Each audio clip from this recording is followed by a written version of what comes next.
Quero convidá-los a que abram a Bíblia no texto que se encontra em Hebreus.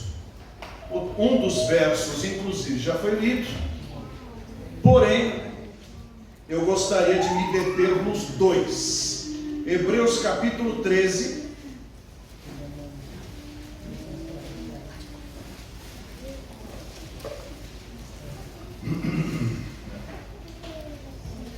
São dois versículos. O primeiro deles é o versículo de número 7.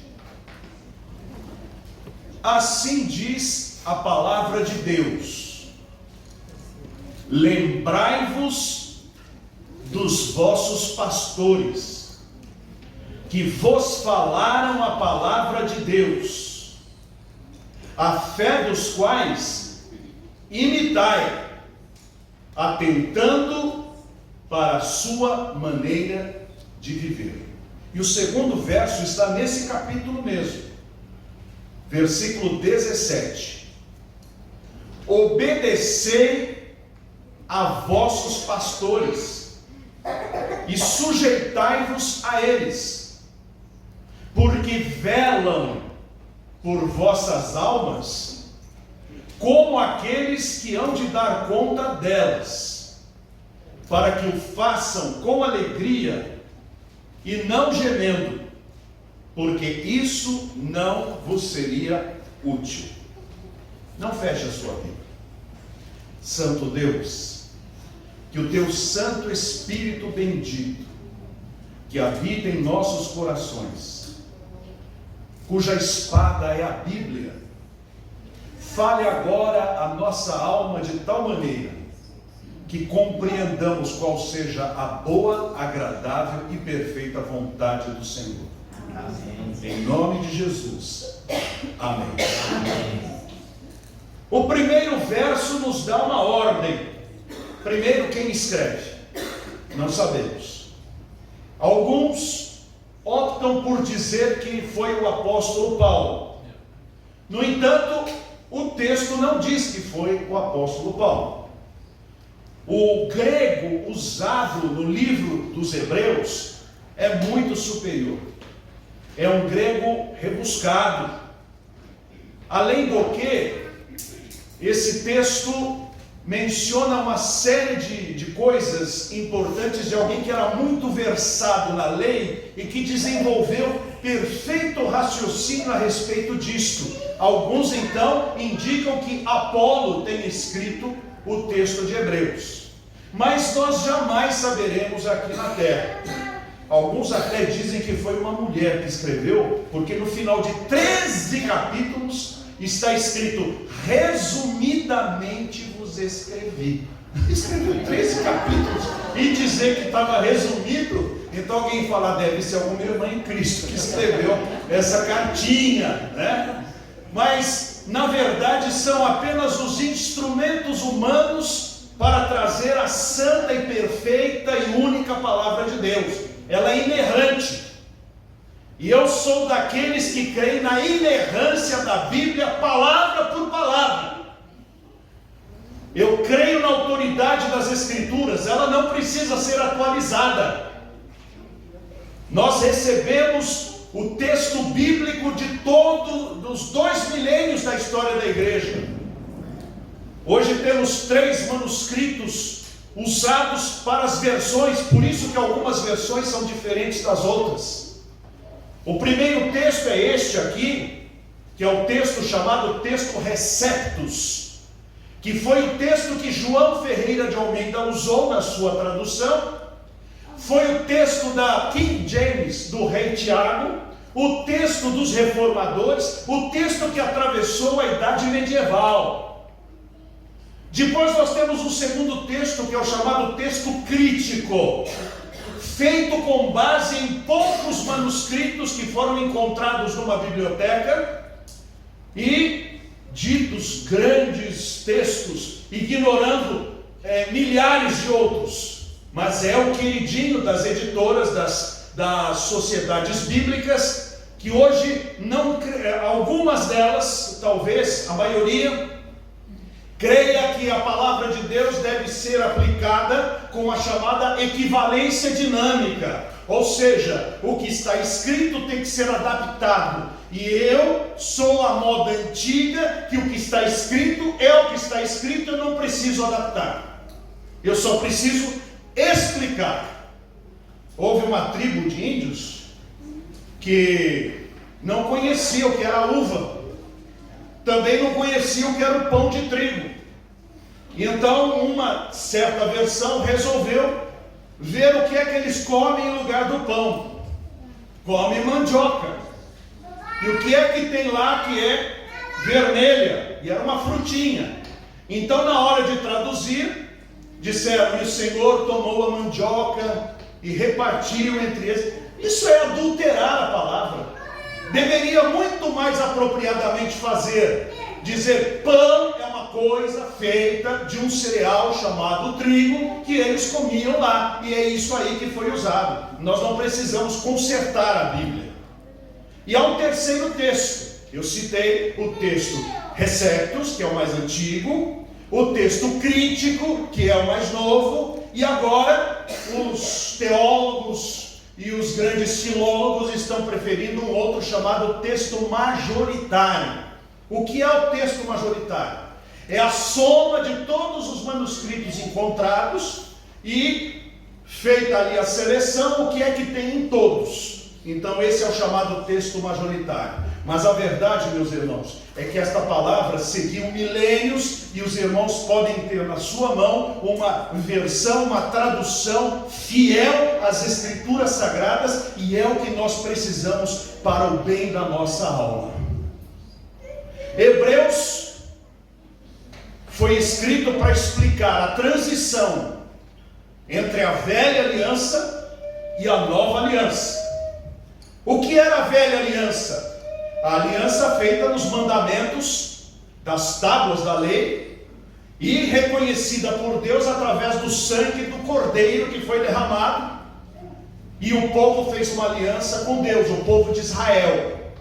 Mas era uma aliança condicionada à obediência de Israel. Israel desobedeceu, quebrou a aliança. Então Deus, através dos profetas, prometeu que viria um tempo em que ele faria uma nova aliança, não nas tábuas de pedra, mas no coração das pessoas, tirando o coração de pedra e colocando o coração de carne, fazendo com que as pessoas não precisassem ser instadas para obedecer ao Senhor, porque esta obediência viria de dentro. Foi quando Jesus veio e estabeleceu a nova aliança. Não mais do sangue dos cordeiros, mas do sangue dele, Cordeiro de Deus, que tira o pecado do mundo. Então a velha aliança, ela nos serve de padrão, porque o mesmo Deus da antiga é o Deus da nova. O padrão moral, o padrão espiritual é o mesmo, Deus não muda. O próprio livro de Hebreus diz: Jesus Cristo é o mesmo ontem, hoje e eternamente. Agora, a lei cerimonial foi cumprida em Jesus. Nós não precisamos mais praticar as cerimônias, porque Jesus já cumpriu todas elas.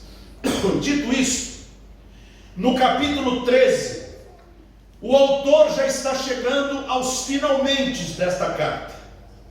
E nestes finalmente ele dá instruções ao povo, para que obedecessem aquilo que ele estava colocando. E no versículo 7 ele dá uma ordem, iluminado pelo Espírito Santo. Ele diz: lembrai-vos dos vossos pastores, aqueles que vos ensinaram a palavra de Deus. Ninguém que está aqui, se for alcançado pela graça do Senhor, se foi regenerado, o foi apenas, apareceu. Alguém portou a palavra de Deus para você. Como diz a própria Bíblia, a fé vem pelo ouvir, e o ouvir a palavra de Cristo. Alguém pregou o Evangelho para você. pessoa que lhe pregou o Evangelho é o seu pai na fé. É aquele que lhe gerou em Cristo. E quando você foi batizado, você estava debaixo de um pastor. E o texto diz: lembrai-vos dos vossos pastores. Eu me converti em 1980. Eu tinha 14 anos. Não tive o privilégio que essas crianças têm de serem criados na casa do Senhor. Eu tentava servir a Deus do jeito que eu sabia. Eu ia a uma casa que era dita do Senhor, mas cujo ensinamento não era aquele que o Senhor queria para a minha vida. Mas um dia o pastor Timofei Diakov, da Igreja Batista em Sumarezinho, cruzou meu caminho, me entregou um folheto. Eu sou fruto de um folheto. Os irmãos acreditam? Eu fui convertido porque um pastor colocou nas minhas mãos um folheto proclamando a palavra de Deus. E lá na sua casa ele me explicou o caminho da salvação. E no dia seguinte, no culto, eu fui convertido pelo Espírito Santo e o Senhor regenerou a minha vida. Depois de 2 meses ele me batizou e no domingo seguinte ele foi embora. Foi para Lins pastorear a igreja de lá. Eu não larguei dele até o fim da sua vida em 2017. Ele foi o meu grande mestre. Aqui está dizendo: lembrai-vos dos vossos pastores. Eu estou me lembrando dele. Eu me lembro do irmão Sebastião Emerick, um homem analfabeto de pai e mãe, que aprendeu a ler na Bíblia, converteu-se enquanto trabalhava num alambique de família. Um pastor da época antiga, chamado Rodrigues e Rodrigues, tomava o trem, ia para uma fazenda, pregava e ia embora. Numa dessas pregações, Sebastião se converteu. Sebastião bebia, parou de beber. Sebastião passou a congregar e perguntava para as pessoas: o que significa isso, o que significa aquilo. Aprendeu a palavra, veio para São Paulo, foi trabalhar e com um salário pequenino comprou a sua casa, criou as suas 4 filhas e tornou-se daquela igreja o vice-presidente, sempre presente nos interregnos dos pastores que saíam, e o meu grande professor de Bíblia. Eu aprendi com Sebastião o que nunca aprendi com muitos doutores, porque Sebastião tinha um doutorado da comunhão com Deus. Ele leu 323 vezes a Bíblia Sagrada. E ele, aos 94 anos, chamado pelo Senhor, foi morar no céu. Eu ainda tenho 2 ou 3 pregações que eu filmei dele para a recordação daquele meu grande mestre. Israel Teixeira de Freitas, outro membro da igreja, e que me ensinou os rudimentos da fé. Depois, pastor Manuel Valdemur Pereira Correia, pastor por 2 anos. Com ele eu aprendi a ter fé. Certa feita, Manuel Valdemur, que tinha 10 filhos adotivos, e eu devo ter contado essa experiência aqui, eu acredito que sim ou não? Não entendi. Então eu reconto. Ele estava com os 10 filhos, mandou que colocasse os pratos à mesa, não tinha comida, e ele disse: Deus não nos ensinou a dar graças quando tem comida, Ele nos ensinou a dar graças até quando não tem comida. Então uma senhora tocou a campainha nesta hora e disse assim: tire as coisas que estão no meu carro, porque eu estou sonhando com esta casa há 1 mês, e eu não sei quem vocês são, nem quero saber, eu só sei que no sonho está dito assim: leve uma compra boa para esta casa. Está aí a compra, era uma compra de 1 mês de comida. Eu aprendi a ter fé com esse pastor. Lembrai-vos dos vossos pastores. Pastor Karl Lachler. Felipe estuda na teológica, pergunta lá quem foi Karl Lachler. O homem da exposição bíblica. Foi meu pastor por 8 meses. Aprendi o que é pregar a palavra de Deus com aquele homem. Um professor alemão mas dos Estados Unidos, origem alemã, um homem muito ponderado. Pastor Antônio Mendes Gonçalves, que na convenção ocupou uma série de funções, mas foi o pastor da primeira igreja batista de Atibaia. Fui sua ovelha também. Depois saí de Sumarezinho e fui para Vila Mirante. Ali, pastor Albino Faustino, da Naba. Pastor Albino Faustino foi meu pastor, está vivo ainda.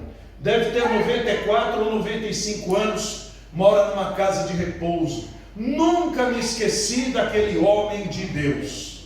Cavalcando os meus arquivos de vídeos, encontrei uma pregação dele também, de muitos anos atrás. Saindo da Vila Mirante, eu fui procurado pela igreja de Vila Souza para ser o seu evangelista, pastor Rivaldo Vieira Barreto. Ele era funcionário da Guararapes e tinha que voltar para Natal, mas queria deixar alguém na frente da igreja, e ele quis que eu ficasse. Em 87 eu comecei o meu ministério pastoral sem ordenação, e ele foi o meu último pastor direto. O que eu fiz aqui? Eu me lembrei dos meus pastores. Se eu perguntar a você se lembra dos seus pastores? Você se lembra quem foram eles? Ou quem são eles? E se você se lembra, você se preocupa em ligar para ele, em visitá-lo, em dar um sinal de vida, em dizer que você continua andando com Jesus, para que ele fique feliz, alegre e satisfeito? Pois eu digo ao irmão, se cada um de nós que foi ganho para Jesus pudesse valorizar aqueles que trabalharam com afinco para nos levar a Cristo, para nos transformar em bons discípulos do Senhor, nós teríamos muito mais gratidão e o Senhor ficaria muito mais feliz conosco. Portanto, eu não tenho mais esta alegria de poder procurar o pastor Timofeio. Em 2017 ele foi embora. Nem o irmão Sebastião, ele já foi embora. Nem o pastor Israel, ele já foi embora. E pastor Rival já foi embora. Pastor Valdemiro já foi embora. Mas enquanto eles estavam vivos, eu segui o que estava escrito aqui: lembrai-vos dos vossos pastores. Eu gostaria de instar com os irmãos para que se lembrem dos seus pastores, para que se lembrem de quem partilhou da palavra de Deus com os irmãos. O segundo versículo é para onde nós vamos, é o 17. Diz assim: obedecei a vossos pastores e sujeitai-vos a eles, porque velam por vossas almas, como aqueles que hão de dar conta delas, para que o façam com alegria e não gemendo, porque isso não vos seria útil. O que é que Deus nos ordena através desse texto? Que sejamos obedientes ao pastor de nossa congregação. Claro, a congregação deve ser bíblica, e o pastor deve estar firmado na palavra. Porque se ele for um pastor que não firmou os seus passos na palavra, obedecê-lo é pecado, e participar desta congregação é uma hipocrisia. Diz a palavra de Deus: poderão andar dois juntos se não estiverem de acordo? Logo, se eu não somo aquele tipo de evangelho que está sendo pregado, e aquele tipo de ordenanças que está sendo dado, porque não estão na palavra de Deus, aquele não representa um pastor para mim, que sou um convertido, um regenerado pelo poder do Espírito Santo. Mas vamos partir agora do pressuposto que estamos numa boa igreja e que estamos sendo pastoreados por um bom pastor. Obedecei aos vossos pastores. A obediência é o que Deus espera de um crente.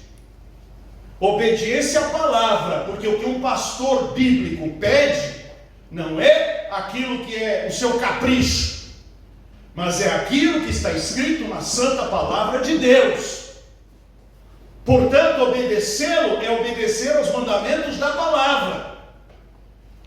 Não há espaço dentro da igreja para rebeldia. Rebeldia ao que está escrito. Aqui não está em xeque decisões eclesiásticas, assuntos de assembleia, se pinta a igreja de bege ou se pinta de marrom. Não são assuntos desse tipo, desse porte, mas são assuntos do porte: jovens, não sejam promíscuos, porque isto é prostituição. Não tomem a forma do mundo, mas transformai-vos pelo poder da palavra. Ele, Jesus, deve ser o nosso exemplo, não o mundo. Maridos, amai as vossas esposas. Esposas, sede submissos aos vossos maridos. Sejamos honestos nos nossos negócios. Sejamos presentes na casa do Senhor. Oremos, venhamos ler a Bíblia o tempo todo, tenhamos comunhão uns com os outros, conselhos destes, palavras destas, orientações destas, que Deus quer que nós obedeçamos dos nossos pastores. Os meus filhos, às vezes, vêm com agrados quando desobedeceram alguma ordem. Então eu costumo dizer o que para eles? Hein, Dona Ruth e seu Josué? Obedecer? Fala mais alto. Eu falo para os dois falarem e a Maria que fala. Que é porque ela experimenta mais isso. Você falou também. Você também, rapaz. Obedecer é melhor do que sacrificar. O que um pai espera do seu filho é a obediência dele às coisas que ele colocou. Que tristeza aquele pai que emprestou o carro para o seu filho e disse: não corra. E o filho vai, corre, bate o carro e se mata. Que tristeza! Que tristeza aquela mãe que disse para sua filha: não vá dormir fora de casa. A moça vai, se perde moralmente e depois se suicida por causa dos seus problemas. Não, a obediência é a linguagem de Deus para o seu povo em relação ao seu pastor. Portanto, o seu pastor tem que, firmado na palavra, ter a voz de autoridade. No culto, nas coisas concernentes à casa de Deus, deve ele ter a primazia em dizer: isso sim, aquilo não. Porque um lugar onde todos mandam, ninguém manda. E no lugar onde todos mandam, nós tornamos o culto uma colcha de retalhos, e não um culto baseado no propósito, firmado na palavra e seguindo a doutrina bíblica da fé. Mas diz o texto que nós devemos obedecer aos nossos pastores, e ainda diz o seguinte: sujeitai-vos a eles, porque velam por vossas almas. Mas o que significa isso? Eles velam pela minha alma? Eles vão responder pela minha alma? Eles são meus intermediários diante de Deus? O texto continua dizendo assim: como aqueles que hão de dar conta delas, para que o façam com alegria e não gemendo, porque isso não vos seria útil. Agora entra a hermenêutica. Não pode significar que ele seja intermediário entre o irmão e Deus, porque a Bíblia diz que só há um intermediário, um mediador entre Deus e os homens. Quem é? Jesus Cristo, homem. Ele é o nosso mediador. Então, pastores não salvam, pastores não perdoam pecados, pastores não dão cobertura espiritual, Há muito ensino falso dizendo: olha, venha para cá que eu te dou cobertura espiritual. O pastor não lida nem com a vida dele, como ele vai dar cobertura para o outro? As coisas surgem assim, com bobagens. Eu te abençoo. Esta frase tomou ganho, agora então eu tenho poder para te abençoar. Deveríamos dizer: eu te abençoo em nome do Senhor nosso Deus, porque é Ele quem nos abençoa, é em nome dEle que eu abençoo você. Nós não temos poder para dar cobertura. A minha cobertura quem dá é o Espírito Santo que mora em mim. Mas diz a Bíblia que Ele é como quem vai dar conta da minha vida diante de Deus, e que Ele deveria fazer isto alegre e não gemendo. Como é que isso aqui se traduz? Qual é o título que este líder recebe? Está escrito aqui, qual é o título dele? Ele é o quê? O começo do versículo diz: o que ele é? Pastor. Um pastor tem o quê? O que um pastor tem? Ovelhas. Lá no Peru, como é que chama aqueles animais lhamas, né? Como chama quem cuida das lhamas? É pastor também? Pois é. Ele tem os animais. Essas ovelhas desse pastor são dele? São dele? Não. Nós somos ovelhas de Jesus. Ele é o ajudante de Jesus.